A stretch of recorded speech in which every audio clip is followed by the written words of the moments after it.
Yalla, chers amis, Boker Or, Beshem Hashem, Naaseh, Venatzler, Shabbat, Shalom, Shabbat Zachor, Bezrat Hashem, pour ce vendredi 7 mars. Et Zaïn du mois de Hadar, donc automatiquement, Iloula de Moshe Rabbeinu, Bezrat Hashem. Ils étaient tous dans le prêt-à-porter. Okay? Moshe Rabbeinu, Avram Abinu,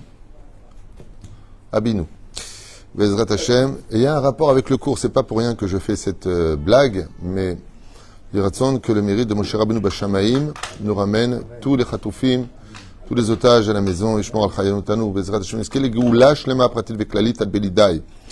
Ce shiur nous est offert ce matin par Martine à Tardo. Pour les 30 jours de l'élévation de l'âme de sa maman, Chana Floret Bat Victorine, Zichrona, Livracha, Roi Hashem, Tenachena Began Eden Elion, Vechol Shavot Ima, Bichlal, Arachim Veselochot Bechen, Yihiratson, Venomar, Amen, Tiyin, Ishmatat Surah Haim.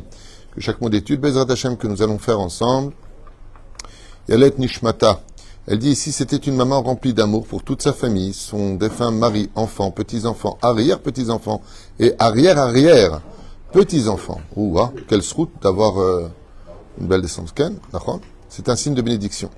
Elle nous a toujours enseigné les unions, le partage, la tolérance, la émouna et tellement bien d'autres qualités encore, qu'elle prie pour toute notre famille et pour le peuple d'Israël, par elle était si proche de son peuple. Car, je pense que c'est pas un P mais un C, car elle était si proche de son peuple. Remerciement aussi au Rav Tuitou pour tous ces shiurim qui nous permettent d'avancer sur le chemin de la Torah. Merci à vous et par cette même occasion, on souhaitera un bel anniversaire en ce Zaïn Be'adar pour Eliaou Tuitou, mon fils qui fête son anniversaire, Michael Bezrat Hashem, pas Tuitou mais Ben Simon, quoi qu'il aurait pu être Tuitou aussi.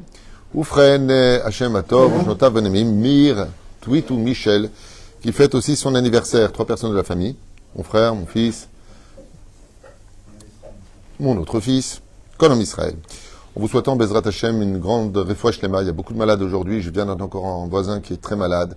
Vraiment qu'on n'ait que de bonnes nouvelles. Un Zivugagoum, le Kolom Israël. On commence tout de suite ce shiur. Alors j'hésitais à faire un shiur entre Moshe Rabbeinu, quoi qu'on en a fait déjà beaucoup, ou la paracha de la semaine.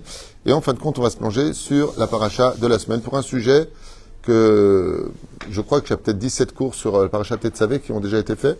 Et j'aimerais revenir sous une autre facette sur ce cours-là, qui parle essentiellement des habits du Kohen Gadol. Un peu folklorique, on peut dire, très bizarre comme habit, hein. Yehuda, très bizarre cette façon d'être habillé pour rincer l'œil. Il faudra savoir que les sociétés les plus sérieuses donnent des habits, des habits à leurs ouvriers. C'est-à-dire que quand tu vois une société qui commence à grandir, tout le monde vient habillé avec le symbole et l'habit et la couleur représentant la société. Voir des policiers habillés chacun comme il le voudrait ne ferait pas d'eux une espèce de contingent qu'on pourrait définir comme étant policier. Ce qui fait que l'habit va définir ce que j'ai besoin de comprendre.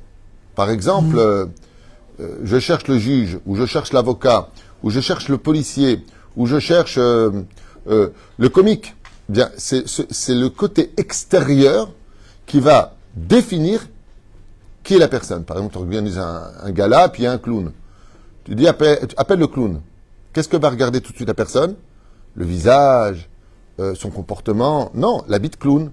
Donc, celui qui a une moule rouge, qui a des vêtements blancs un peu larges, avec des froufrous, il va chercher avec sa perruque tricolore, j'en sais rien. Mais quand tu cherches un policier, ben, tu rentres dans un endroit, tu dis attention, il y a des flics qui sont là. Regarde, il est là. Mais qui t'a dit qu'il est là? C'est son habit. L'habit définit pas simplement ce que nous sommes, mais ce que nous représentons. Et c'est pour cela que la Torah vient nous faire un clin d'œil sur le service divin, comme le dit le Mishnah Brura, le Shulchan Aruch. Un Ben Torah, un juif qui se respecte, le Mishnah Brura, il dit tu fais de Birkat Hamazon, faut mettre le chapeau. Il faut que tu t'habilles. Et tout ça démarre de quoi? Au sage de nous apprendre que la différence principale, c'est incroyable, entre un animal et un homme, la différence principale, c'est les habits. L'animal naît nu, l'homme naît nu. Jusque-là, c'est un point de départ identique. Mais qu'est-ce qu'on fait dès qu'on a un bébé qui arrive au monde? On lui achète des habits. On fait des cadeaux, on prend des habits. Chose qu'on ne fera pas pour un animal. Alors, bien sûr, je ne parle pas des petits trucs qu'on met pour l'hiver, pour le petit caniche. Soyons sérieux. Mais regardez bien la nature. Bon, l'éléphant, c'est vrai qu'il faudrait avoir sa taille, hein, mais tout le monde animalier, la différence qu'ils ont entre nous et eux, c'est que eux sont nus, naissent nus, meurent nus et se promènent nus. Ça veut dire quoi, se promènent nus? Sans pudeur. Hein, tu vois leur partie intime exposée à tout va. Quand ils font leurs besoins, ils le font devant ta tronche. Ils n'ont pas de conscience, écoutez bien le mot, il est très, très important. Ils n'ont pas de conscience de ce côté impudique de leur identité. Donc, qu'est-ce qu'un homme ou une femme, selon la Torah, pas selon moi, selon ce que nous apprend nous les Juifs, qu'est-ce que c'est une personne qui est dénudée? C'est une personne, un homme qui est descendu à l'état d'animal. Il est devenu animal. Une grande question qu'a posée Yecheskel à la perte du premier temple. Qu'est-ce qu'a fait Nebuzradan sur l'ordre de Nabuchodonosor? Il a dit, déshabillez-les tous intégralement, et attachez-les, au niveau du cou, des bras et des jambes. Comme ça dit le Midrash Echa. Yecheskel, il pose une question à Dieu, il dit, mais pourquoi? Pourquoi les mettre nus? Lama. Parce qu'ils se sont comportés comme des animaux. Étant donné que vous vous êtes comportés comme des animaux, on vous emmènera comme des animaux nus. C'est pour cela qu'une des pires choses qui puisse arriver, surtout à une femme plus qu'un homme, on va raconter plusieurs histoires ici, c'est que quand elle décède et qu'elle n'a pas été pudique dans ce monde, on l'emmène telle qu'elle s'est promenée sur terre, on l'emmène devant le Beddin là-haut. Et là, par contre, c'est un moment d'angoisse sans limite pour elle. Ce côté grande bouche, je fais ce que je veux, ça va, vous les religieux, D'un coup, petite fille 3 ans qui pleure, maman, Makara. Mais vimotar ercheaït. Eze boucha vecherpa. Et c'est pour ça que la Megillah de Purim vient nous apprendre que c'est grâce au manque de vêtements qu'on a pu habiller Esther. Quel rapport entre les manques de vêtements? Qu'est-ce qui s'est passé avec Vashti? Qu'est-ce qu'a demandé Achashverosh à Vashti? Viens nu! Elle lui a dit, non, je ne veux pas venir nu. Qu'est-ce qu'a fait Kadosh Baruch Hu? Vashti, sachez-le, était très belle physiquement. Extrêmement belle. D'où est-ce qu'on le sait? Achashverosh, il ne se serait pas marié avec. S'il avait une tronche de Tchabéab, il n'aurait pas épousé. La preuve en est, il lui a dit, trouve-moi la plus belle des 127 royaumes. Donc il aimait la beauté, ce qui est tout à fait légitime. C'est pas facile de se lever à côté de les Kamshomel le matin. Ou frère, elle se vantait de sa beauté. Et qu'est-ce que faisait Vashti dans la Megillah? Qu'est-ce que faisait Vashti, nous explique nos Chachamim d'Ebnot Israël? Vous connaissez le Midrash? Elle faisait travailler nu Shabbat. Bravo! Alors, complètement répondu.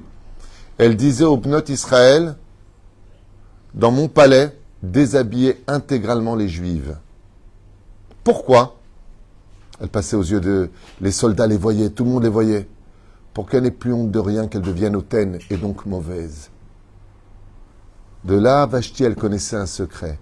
Quand tu n'es pas tsanoua, tu deviens hautain. Comme les animaux, qui n'ont pas de problème de lever la jambe, faire pipi sous ta tronche, de t'aboyer dessus, ou de s'accouper en public, dans le zoo devant tout le monde.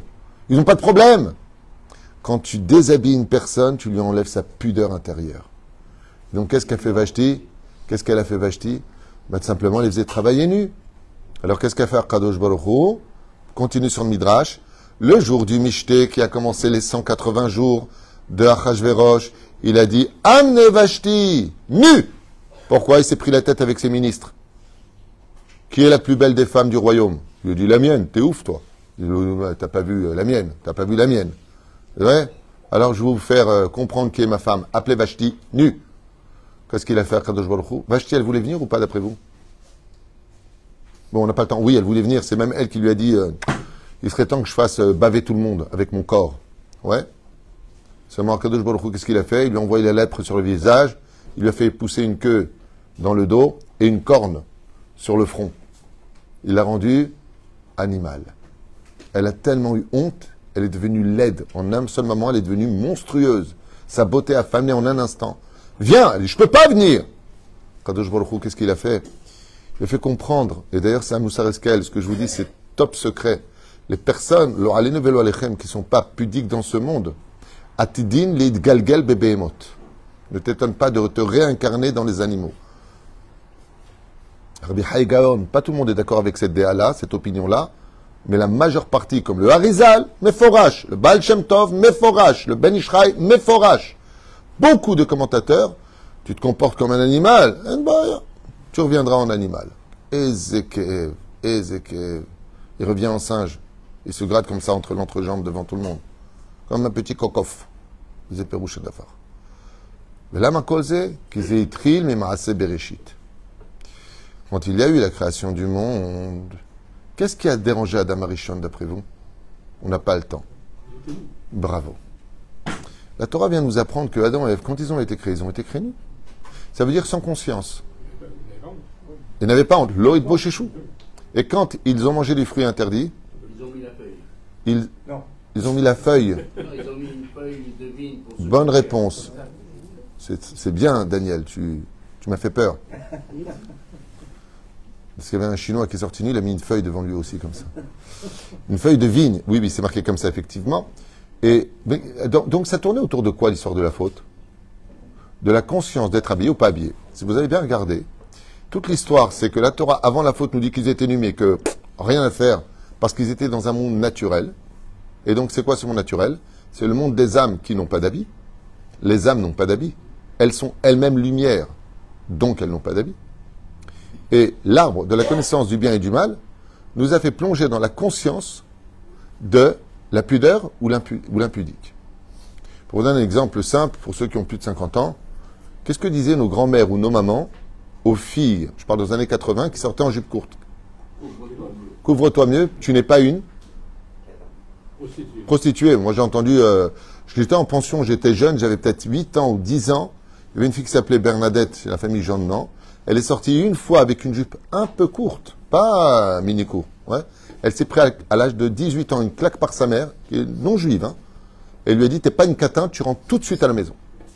Et pourtant, c'est pas des religieux, c'est pas des juifs, mais il y avait une conscience. Aujourd'hui, ce que veut la dernière génération, c'est vivre sans conscience, sans remise en question et sans limite. Ça veut dire que nous allons donner libre choix à l'âme animale qui est en nous, pour aimer celui que l'on veut, comme on veut, si on veut et où on veut, et on exige d'être respecté, et on exige d'être même reconnu dans la société comme une normalisation, alors que depuis le début des temps, ça n'a jamais été une normalisation. Il y avait des lieux, pour ce genre de dite débauche d'époque, il y avait des lieux, l'île de Lesbos, Sodome, c'est des lieux. Ouais, les orgies romaines, il y avait des lieux. Aujourd'hui, il n'y a plus de lieux, c'est interplanétaire. Sauf aux États-Unis où Trump a mis un point d'exclamation sur ce sujet-là, sur lequel je lui tire ma révérence. Ken? Il y a quand même la partie du corps par excellence. Oui. C'est le visage. Oui, pourquoi? Alors c'est une excellente réflexion qui m'amène à m'éloigner de mon cours, mais qui quand même est dans le cours. C'est que le visage est à l'image de Dieu. C'est-à-dire que, comme tu peux le voir dans tous les sidurim, regarde même le tien ici, quand tu ouvres, tu vas voir ici, Keter, Chorma, Bina, Da'at, Patati Patata, les noms divins sont sur le visage. Et la seule chose qu'on a le droit de dévoiler, c'est uniquement notre visage, mais même ça se discute. C'est pas de la rue qui l'a dit, c'est moi qui le dis. Pourquoi? Parce que tu verras que dans la Torah, si le visage devient source d'impudeur pour les hommes, comme Tamar. Pourquoi est-ce que Dieu va dévoiler Tamar? Parce que Tamar était constamment... Non, justement, c'est le contraire. La Gemara nous dit exactement le contraire. Pourquoi est-ce que Yehuda n'a pas reconnu Tamar? C'est sa belle-fille. Parce qu'il n'a jamais vu son visage. Elle marchait constamment voilée. Et quand elle s'est prostituée, elle s'est dévoilée. Une prostituée qui se vend Batman, elle ne va pas faire grand monde. Pardon. Je tourne le paye et l'adresse. C'est là. Justement, on a vu que Rivka, on a vu que Léa. Comment est-ce qu'il a pas reconnu entre Rachel et Léa? Parce qu'elles étaient pudiques. Toutes les bnotes Israël qui savaient qu'elles étaient très belles de visage ont mis cette beauté au service divin et non pas au service de l'excitation des hommes. Et c'est pour cela qu'elles sont les bnotes Israël. Et l'Éternel se souvint de la pudeur de Léa. Et il se souvint de la pudeur de un tel et un tel. On se souvient de la pudeur. La grandeur d'une femme d'Israël. Et regarde bien, toutes ces femmes dans les réseaux sociaux qui veulent absolument montrer leur beauté, regardez que... sans vexer personne et sans blesser personne. Hormis que le fait que pour l'instant elles font peut-être le buzz, pour elles seront oubliées dans les oubliettes comme si elles n'ont jamais existé. Mais justement, quand tu vois les femmes d'Israël qui ont été les plus pudiques de l'histoire, tout le monde les connaît, même les non-juifs. Visage voilé. Hein? Visage voilé, justifier les musulmans, Non. D'abord, il faut arrêter avec le côté musulman. Je rappelle que l'islam est né en 623, basé sur une religion sumérienne, et qu'ils ont changé les personnages de la Bible. Hein. Ça veut dire Isaac, c'est devenu Ishmaël, celui qui est parti être sacrifié.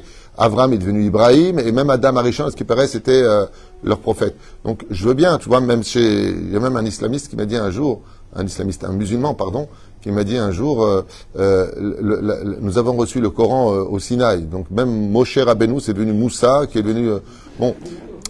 encore une fois, ne prenons pas ce qui a été copié sur le judaïsme sans vexer personne, c'est historique, hein, ce que je dis est théologique. Hein? Alors, non seulement... non, alors, si elles étaient moches, elles seraient voilées. Hein? Mais, par exemple, Sarah, est-ce qu'elle était voilée? Oui, je pense. Réponse, non. Parce que la Torah nous dit qui était voilé et qui n'était pas.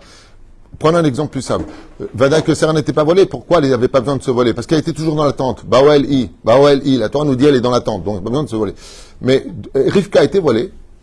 Elle s'est voilée quand elle a rentré la tente. Donc si elle s'est voilée quand elle a vu Yitzhak, c'est qu'elle était dévoilée. Hazak ou Baruch. On avance. Vous avez compris que ce n'est pas comme vous dites. La seule différence qu'il y a, c'est que les femmes d'Israël qui étaient vraiment d'une beauté hors du commun. On ne parle pas comme je l'ai déjà dit, sans vexer quelqu'un. Hein. Qu'est-ce qu'il y a de plus beau dans la vie? Un homme ou une femme? Tout le monde te dira facilement une femme. C'est faux et archi faux. Un homme est toujours beaucoup plus beau qu'une femme pour une raison simple. C'est qu'une femme, pour qu'elle soit belle, il faut qu'elle se maquille, il faut qu'elle se coiffe, il faut qu'elle se fasse des nains, beaucoup de choses. Beaucoup de teint, beaucoup de risques. Et on rajoute des cils. Hein. L'homme, il est toujours naturel. Ce qui fait que oui, quand ta femme est maquillée et bien apprêtée, elle est plus belle qu'un homme. Mais de façon, maintenant tu les mets les deux telles quelles.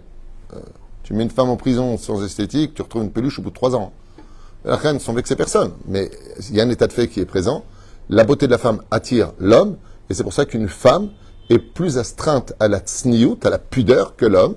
Et c'est pour ça que, encore une fois, chacun fera ce qu'il veut. Je sais que ce que je vais dire va énerver le monde entier.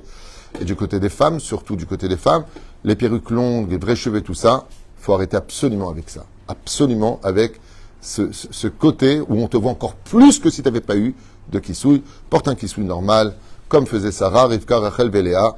Et Bezrat Hashem, tu t'en porteras beaucoup mieux, sans porter des vêtements qui sont moulants et autres. Cessons de jouer avec la halakha au niveau des mesures, sans tenir compte que toutes ces mesures et toute cette pudeur est là justement pour que les hommes ne soient pas attirés par le regard. Et aujourd'hui, je pense que le monde religieux aussi a une très très grande teshuva à faire dans ce domaine. Mais comme je le répète, chacun son rave. Celui qui m'écoute, il m'écoute. Celui qui ne m'écoute pas, il ne m'écoute pas. Moi, je dis ce que j'étudie personnellement. Donc, on a vu que la différence, c'est que quand l'homme a retrouvé sa conscience en mangeant de la connaissance du bien et du mal, donc conscience par rapport à cela, eh bien, ce qui en a résulté, c'est les habits.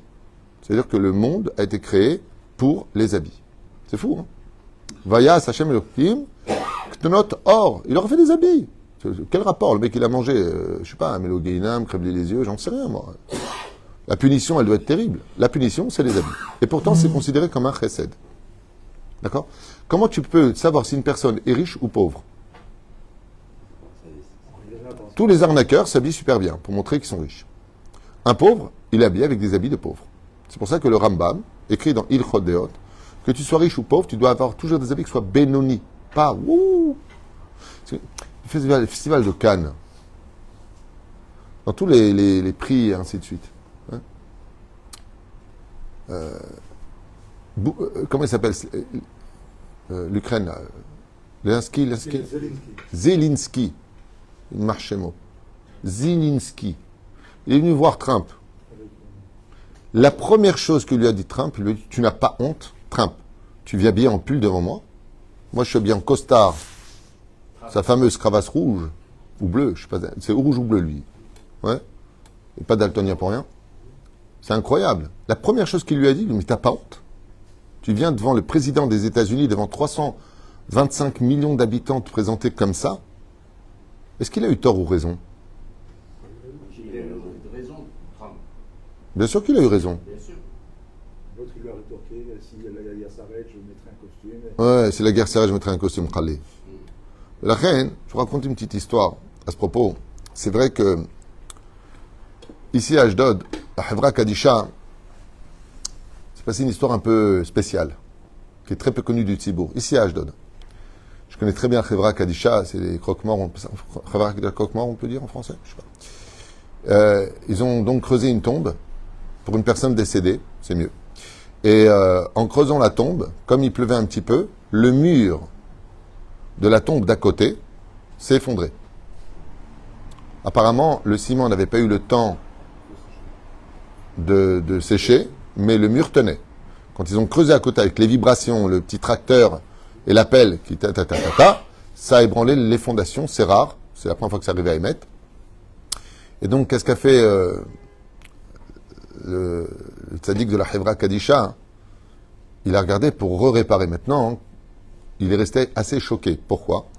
Parce qu'il a vu que le mort qui était enterré, c'était un homme, était totalement intact, comme si qu'il avait été enterré il y a 1 heure ou 2. Il a touché son corps, il était choqué.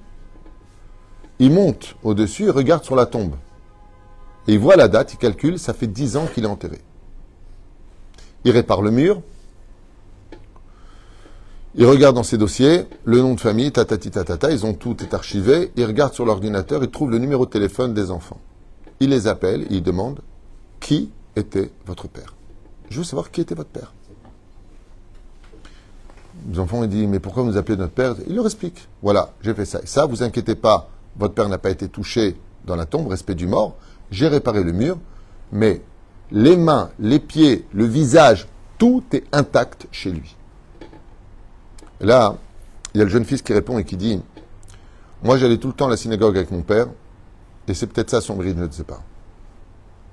Mon père, chaque fois qu'il allait prier, comme dit le Shulchan Aruch, il disait toujours c'est ma richesse. Quand on va devant le roi des rois, on vient toujours bien habillé. Shaharit min chayarvit, jamais mon père est venu en polo, jamais il est venu avec des trucs courts, jamais, jamais, jamais. Il disait toujours, comme tu vas à la banque pour un rendez-vous, à l'époque, aujourd'hui, si Zelensky est venu devant Trump habillé en pull et en jeans, on peut imaginer combien il n'y a plus de limites aujourd'hui. Un peu de kavod. Le fils, il témoigne que son père est toujours venu habillé très classe devant Hachem. Toujours. Et il lui dit, c'est tout? Il lui dit, non. Mon père n'a jamais de toute sa vie parlé dans une synagogue. Il parlait que de Kodesh, et chaque fois que quelqu'un lui disait, au fait, tu sais, pour le travail de ton fils, j'ai peut-être... dehors.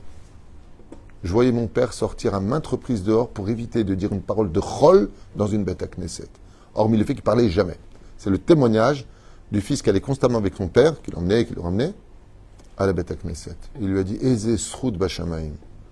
Tout comme il a gardé ses vêtements toujours être soigneux, Beota Mida, dans la tombe, Dieu il a gardé l'enveloppe de sa neshama, son corps. Mida, Kenegen Mida Lobat, là. Une histoire qui s'est passée ici à Ashdod, témoin oculaire qui est à la Hevra Kadisha. La deuxième histoire se passe avec un rave.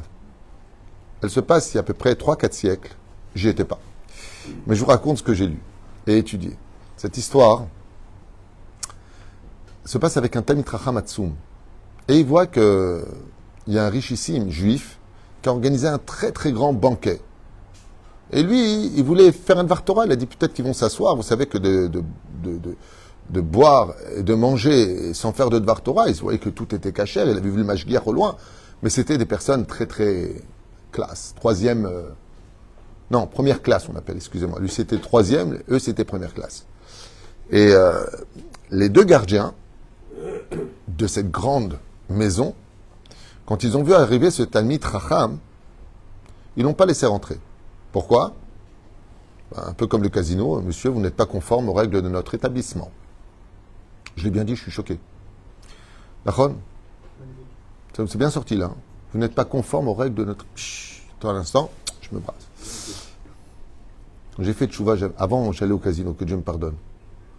Après, quand j'ai fait, tu vois, je suis parti au casino, c'était le supermarché en France. C'était le casino. Changer de casino.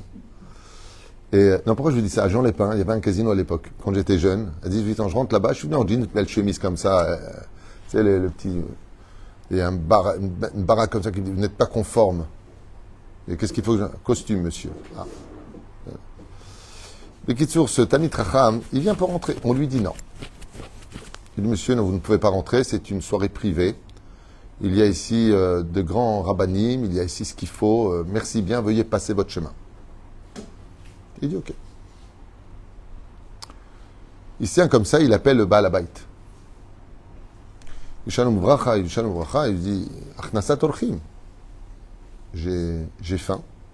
J'ai vous faisiez un banquet. Il ne faut pas me donner une chaise. Il a regardé comme ça, il a vu que ses habits étaient déchirés, etc. Il a dit je suis désolé, mais ça va ternir un petit peu ma soirée, quoi. Il a dit je comprends. Il est parti voir un ami à lui, qui habitait pas très loin. Il lui a dit est-ce que tu pourrais me donner un bel habit à toi, que tu ne verras plus jamais? Tu peux faire la mitzvah. Et il lui a dit c'est si important, tu maries quelqu'un? Il dit c'est plus important qu'un mariage pour moi. Il regarde dans ses affaires, il lui donne un très beau vêtement.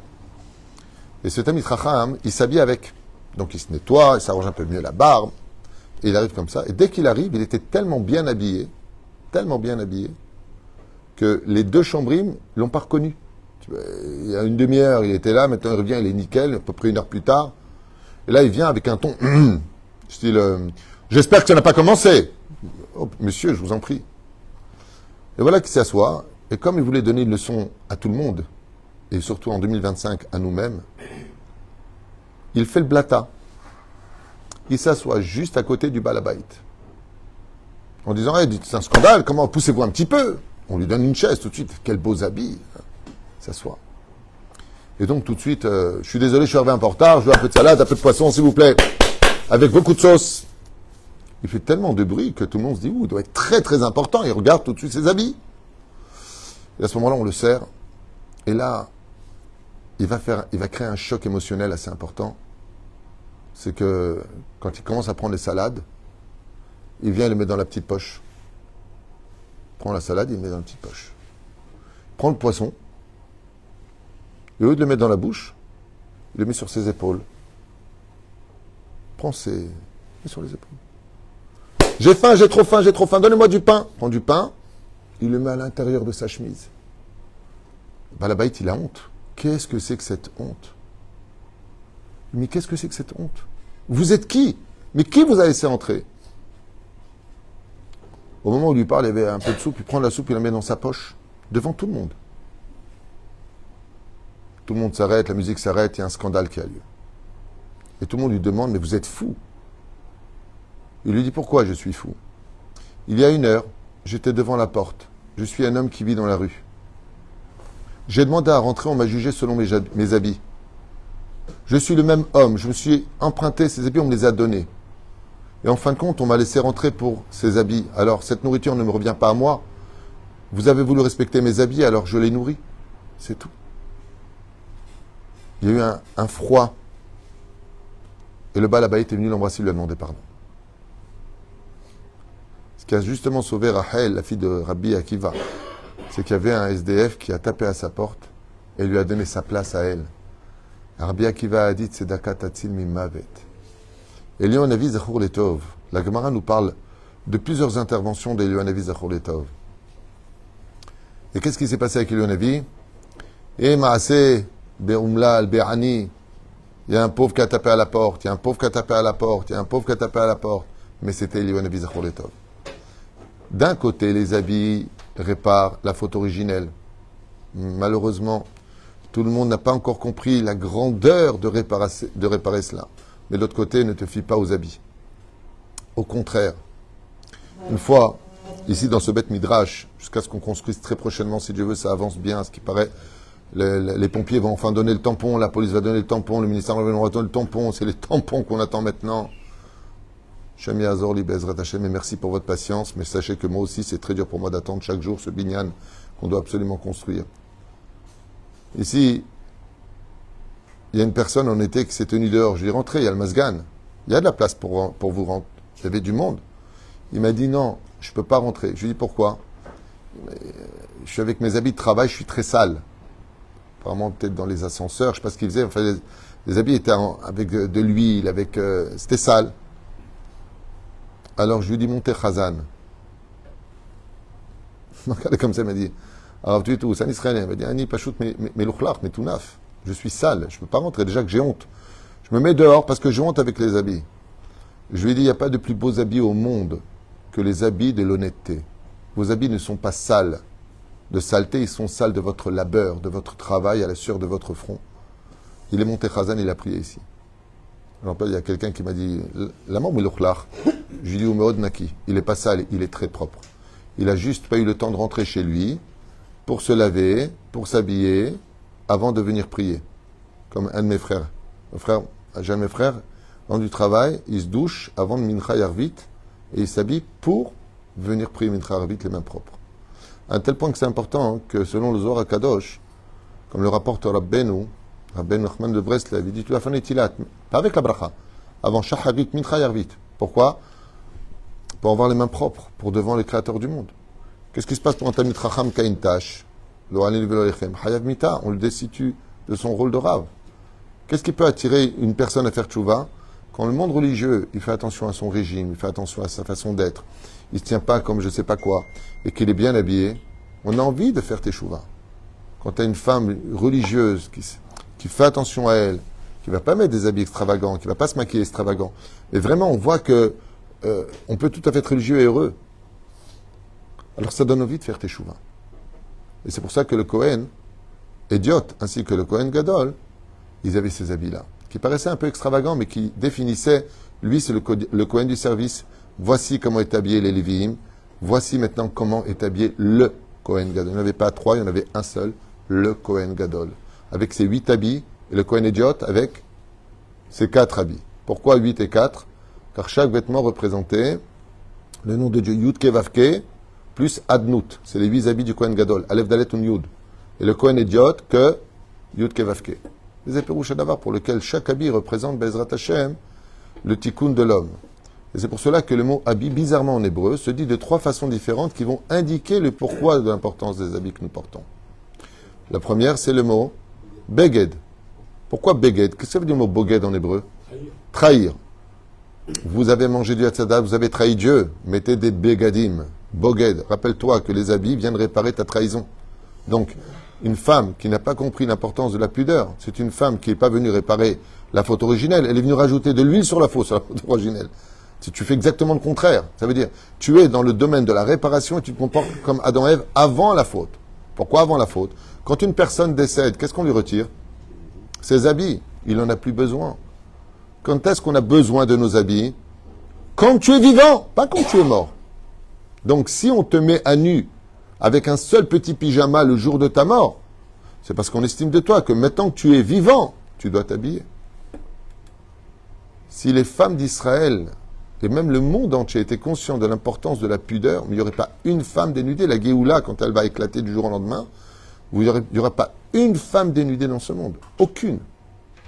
Pas parce que c'est la dictature, tu fais pas, tu meurs, pas du tout. Parce qu'on aura enfin honte. Et c'est pour ça que le deuxième mot du mot vêtement se dit levouche. Mazel levouche, boucha. Qui veut dire par là, retire ta honte, habille-toi.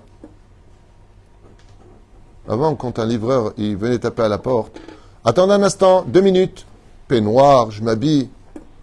Aujourd'hui, dans les réseaux sociaux, ils mettent des caméras, ils se vantent d'exciter la personne qui vient. C'est ce qu'on me raconte, je ne sais pas où est-ce que vont les gens, mais ils sont fous. C'est quoi ton but? À ce point-là, tu te sens mort pour avoir besoin d'exister au moindre regard sur toi. À ce point-là, tu perds ta dignité. Non seulement les gens perdent leur dignité, mais ils sont fiers de l'avoir perdue. On est dans un monde inverse.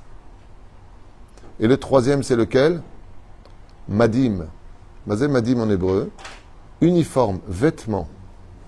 Qui vient rappeler que les vêtements influencent sur les midot. C'est pour ça que vous ouvrez Bezrat Hashem, regardez-le bien. Mettez des baskets et un jeans. Et mettez un costume avec des chaussures en cuir. Vous verrez que votre comportement n'est pas le même. Bizarrement, vous changez d'attitude. Lama, qui levusho zeu kevodo. On ne vous regarde pas de la même façon aussi. Nachon, Rabbi Nachman, il dit par exemple, si tu veux réussir dans tes affaires, mets une veste avant d'y aller. Ça, Rabbi Nachman l'écoutait, Etzot. Nachon. Ben, les vêtements, tu sais, quand une personne est SDF, dès qu'il gagne de l'argent, tu sais, la première chose qu'il fait, c'est quoi? Il va s'acheter des beaux vêtements. Il veut dire au revoir à ce monde qu'il a quitté. Et c'est pour cela que Adam Arishon, il est né nu. Et que le but des vêtements dans ce monde, c'est justement d'habiller notre Neshama qui possède des vêtements. Et comment s'appellent les vêtements de la Neshama? Les mitzvot. Les mitzvot, les 613 mitzvot que nous avons sont le vêtement de notre âme. Ce qui fait que si on ne les pratique pas, ou par l'étude de la Torah parce qu'il n'y a pas encore de Beth Amikdash, si je ne fais pas la Torah et les mitzvot, si je ne me comporte pas comme tel, quand je pars de ce monde, je reviens avec une neshama nue. Et donc, j'ai fait un trou dans l'eau. C'est pour cela qu'il est impossible, et je vous pose une question un peu bête et stupide.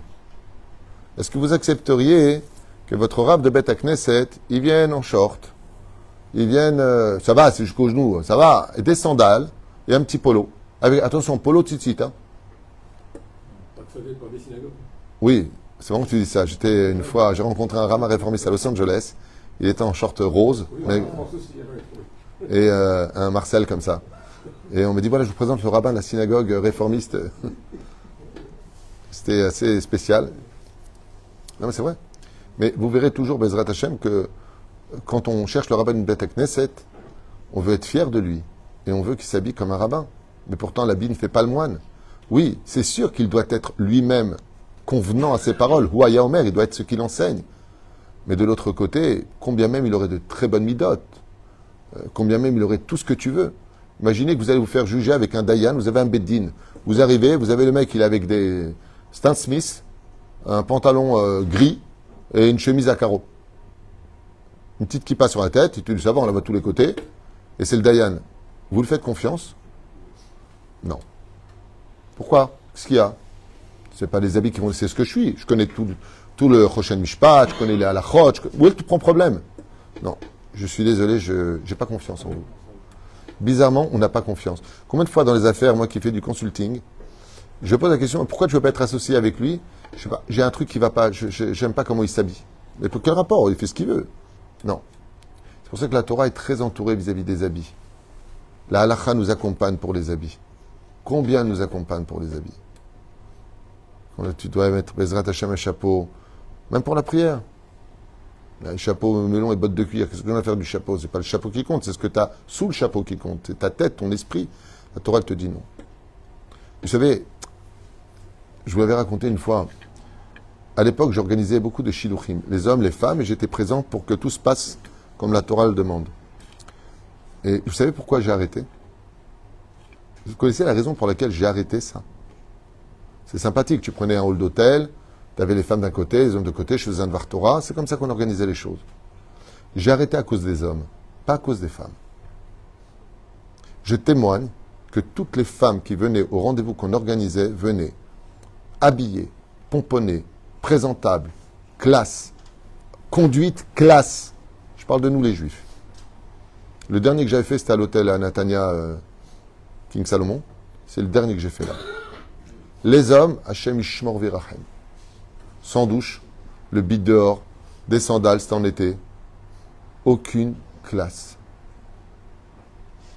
J'aurais fait un scandale. Tu viens à un rendez-vous galant. Peut-être trouver ta compagne. Donc tu vas... C'est tout un système qui est un peu difficile à gérer, je vous dis franchement. Mais j'ai pris ça sur moi pour aider les zivoug, les Bezrat Hashem qui se trouvent. Bon, de là est sorti, je crois, 2 ou 3 mariages à émettre de cette réunion. Mais il faut voir le scandale que j'ai fait au micro. J'aurais dit aux hommes, Titbaïchou lachem. Ouais, on vient du mariage, pas coiffé, pas 18 mains. C'est pas appétissant. C'est vrai que vous allez me dire ce qui compte, c'est l'intérieur. Mais n'oubliez pas un détail. Quand on rentre dans une boutique, c'est souvent grâce à sa vitrine. Donc bien sûr que le vêtement, c'est une vitrine. Ce n'est pas le Icar. Ce n'est pas le principal, le vêtement. Mais pourtant, le Créateur du monde nous dit qu'une personne doit avoir des habits spécifiquement pour Shabbat. Un homme, il doit avoir des habits pour Yom Tov. Un homme, il doit avoir des habits pour Chol HaMoed. Adam tzarich litabesh yafé. Moi, ce que je regrette le plus, c'est les années 30. Les mariages, qu'est-ce qu'ils étaient bien habillés, les gens. Tu revois ça aussi dans le monde religieux à Emet. Mais moi, je fais beaucoup de mariages. Aujourd'hui, le khatan, il vient avec des baskets. Je n'ai pas compris. Il vient avec des baskets, des grosses baskets, avec des trucs fluorescents. Des pantalons tight. C'est le del. L'homme vit ma corée pour un bémet lo avanti. Une fois, j'étais au Tournel pour une bête, pour un mariage. Je suis sorti de la synagogue et le Rav Marciano m'a regardé, m'a fait comme ça. La Kala qui est rentrée, elle est venue. Hashem Ishmor Virachem. Même la fée Clochette était plus pudique, elle, dans la bête à Knesset. Assour, comment tu peux rentrer? Comment tu peux? Où est ta conscience? Tu rentres dans une synagogue. Rentre dans une mosquée comme ça. Vas-y. Rentre comme ça, je veux voir. Hein? Tu vas prendre des coups, hein? T'as peur. Tu as envie de bailler, tu rentres comme ça pour te marier. Dieu t'a amené un khatan. C'est comme ça que tu le remercies. Tu viens impudique devant lui. Pas que là, au Tournel, hein? J'avais vu ça une fois. Ici aussi. Il y a des mariages que mon rave refuse de faire. C'est des défilés de mode. Mais pourquoi tu fais ça? Tu vas te marier. Pourquoi tu fais ça? Pour qu'on dise joli pied, jolie main, joli... Je n'ai pas compris. C'est quoi ton problème? Et je finirai juste avec quelque chose. Je voudrais parler de deux femmes. Il y en a une qui a voulu être célèbre. On ne connaît pas son nom. Il y en a une qui a voulu absolument ne pas être célèbre. On ne connaît que son nom. Qui est-ce? Elles ont vécu à la même époque. On est dans la Torah. Je parle de la femme de Poutiféra, qu'on appellera la femme de Poutiféra. Et je parle de Tamar. Tamar et la femme de Poutiféra avaient la même idéologie. Ils avaient la même façon de voir les choses. Être un des maillons de l'histoire du peuple d'Israël. C'était vraiment les cavanotes. La différence entre la femme de Poutiféra et Tamar, c'est qu'elle a voulu Tamar Leshem Shamaim. Donc si c'est le nom de Dieu, c'est pas le sien. Donc Tamar s'est cachée. Elle ne tient pas à être connue ni reconnue. Juste que mon ventre puisse accueillir la descendance d'Israël. C'est tout ce que je demande. Que ma matrice soit au service de Dieu pour la naissance du peuple d'Israël qui doit représenter la volonté divine à travers le monde. Tandis que quand la femme de Poutiféra, elle a voulu tomber enceinte de Yosef, parce qu'elle a vu dans les étoiles qu'elle aura un enfant de lui, Chazal nous dit qu'elle voulait donner son ventre pour la naissance d'Israël, mais attention, Yitzhak, tu peux lui demander qu'il arrête? Non, qu'il arrête, Toda. De la reine, Bisiata d'Ishmaïa, étant donné, Hamoud, qui veut faire le ménage, nettoyer la synagogue en l'honneur de Shabbat, étant donné que elle voulait donner son ventre pour Israël. Mais pourquoi? Pour qu'on parle d'elle. La Torah nous interdit de connaître son nom. Tu vas te trouver peut-être dans un midrash. Moi, jusqu'à aujourd'hui, ça fait 40 ans que j'étudie la Torah, ça fait 40 ans que je cherche son nom, je ne connais toujours pas son nom. Je ne connais pas son nom. Elle s'appelle la femme de Poutiféra. Mais comment elle s'appelle? Marshema Vezechra, c'est son nom. Lama. Parce qu'elle a voulu donner elle aussi, mais pour être reconnue. Qu'est-ce que vient nous apprendre les Chachamim? Ils nous disent, sache une chose. Plus tu te couvriras, et plus Hachem te dévoilera. Plus tu te dénueras, et plus Hachem te cachera. Ce qui fait que la meilleure façon d'être ce que nous sommes, c'est d'être Baruch Hashem caché Aya Bird Yaakov. Rabbi Yaakov au Hatzera. Il était tellement caché, tellement pudique. Baba Salé tellement caché. Vous avez déjà vu le Rabbi en été comme en hiver? Fermé, fermé, fermé, fermé. Et pourtant, ce n'est pas les vêtements qui bénissaient. C'est parce qu'ils avaient cette pudeur qu'ils ont pu bénir et changer le cours de l'histoire. Maran Arav Ovadia Yosef. Vous savez comment il appelait ses habits avec sa toque et ses fils d'or? Maran Arav Ovadia Yosef, quand il mettait sa djellaba de Rav Arashi d'Israël, il appelait ça « Donne-moi mes bigdei avoda ». Donne-moi mes affaires de travail. Et quand il les avait pas, il était habillé comme le Rav Mordechai Eliyahu. Pareil. Ezet sniout, ezet sniout. Tous les Gdolé Israël, ils étaient tous tsanoua. Tous. Et pourquoi la djellaba? Pour pas qu'on voit leur forme. Rabbi Eliyahu El-Fassi un étivot, c'était lui le chômage de Baba Salé. Il m'a raconté une fois, on était au mikvé ensemble, il me dit, c'est que mon Rav Baba Saleh Alav Shalom, il voulait tout le temps que je sois à côté de lui pour que je tire sa djellaba. Il me disait toujours, c'est propre, je suis bien, elle est présentable. Un jour, il a dit à Baba Saleh, mais pourquoi vous voulez savoir si vous êtes bien assis, s'il n'y a pas de plis, s'il n'y a pas de ceci? Il dit, mais tu vois pas la shrina? Baba Saleh, il a dit à Rabbi El-Fassi, mais tu vois pas la shrina qui est là? Il y a Dieu qui est là, tu crois que je peux me tenir comme je veux? Rabbi Moshe Ederi Zatzal, quand il est venu chez nous à la maison, il a dormi dans la chambre de mes parents. Et je ne savais pas qu'il était là-bas. Je suis rentré de la Beth Knesset, je rentre directement dans la chambre. Il était assis sur le lit sous les draps. Ce que je vous dis, je l'ai vécu, je suis resté pendant quelques secondes à analyser comment c'était possible. C'est impossible à faire, je l'ai fait dans ma chambre 15 fois, je n'ai pas réussi une seule fois. Le drap était tendu. Il n'y avait pas un seul pli. Il était assis en train d'étudier la Torah sous les draps. Le drap était nickel. Et quand j'ai vu ça, je me suis dit, c'est pas possible. Tu peux tirer comme ça un peu à droite, à gauche. Mais que ce soit tendu, c'est pas possible. Et j'ai regardé le visage de Rabbi Moshe Ederi, il était rempli de lumière. Il m'a regardé comme ça. Je suis désolé, j'ai pas tapé à la porte, je savais pas que vous étiez là. Il m'a dit, je sais que tu ne savais pas. Et à l'Omed. Quelques mois plus tard, je lui ai posé la question, je lui ai dit, comment vous faites pour avoir un drap tendu alors que vous êtes dessous? Comment c'est possible qu'il soit si parfait? Il m'a répondu, quand on est face à Hachem, on peut toujours tout faire. Il est sous les draps, il était en pyjama, habillé, il était malade ce jour-là. Habillé, Mata, devant Kadosh Baruch Hu. La reine, celui qui craint Hachem, même si l'habit n'est pas les principales, il est quand même l'élément qui t'amènera au principal de tes midot à réparer dans ce monde. Et c'est pour ça que toute la paracha de Ve'atat et Tzavet ben Israël s'adresse à l'éducation des parents qui doivent apprendre à tous les enfants d'être pudiques. Et ne pas jouer avec les pantalons quand ils sont petits, après ils continuent avec. Faites attention à tout ça. Shit Lapchou, il a fait Betsniaout, Am Israël Kedoshim. Pas simplement dans la pensée, la parole et l'action, mais aussi dans le côté extérieur, comme dit Shulchan Aruch. Un juif doit s'habiller comme un juif et une juive comme une juive. Une femme, elle ne peut pas porter des vêtements qui soient fluorescents. Et il y a une femme qui vient me voir. Elle a mis du rouge sur les ongles, mais très rouge comme ça. Elle tenait ses mains comme ça, elle me dit, écoutez, j'ai honte, parce que je vous rends compte, mais je sais que mes ongles sont trop voyants. C'est pas joli. J'ai regardé comme ça, je lui ai dit, ta pudeur vient de faire ta réparation. Mais c'est pas vraiment rouge, on va pas faire une thèse sur la couleur. Aval gam ze nachon, mamash liot tsanoua meod. Quand on nous parle de l'épaisseur des collants d'une femme, c'est 0,3, 0,5, vous avez que ça à faire ou quoi? L'épaisseur, il faut que ce soit opaque, il ne faut pas qu'on voit la couleur de la jambe. Mais à ce point-là, vous êtes fous les religieux. Za sachar shel haisha. Za sachar shel haisha. Le salaire d'une femme, c'est sa pudeur. Ayesh techasara, baoel. Tu veux qu'on se souvienne de toi? Sois pudique. Et ça, ve'atat et tzavet ben Israël. Chacun de nous, Bezrat Hashem, on a un digne de Cohen. Qui est le Cohen dans ta famille?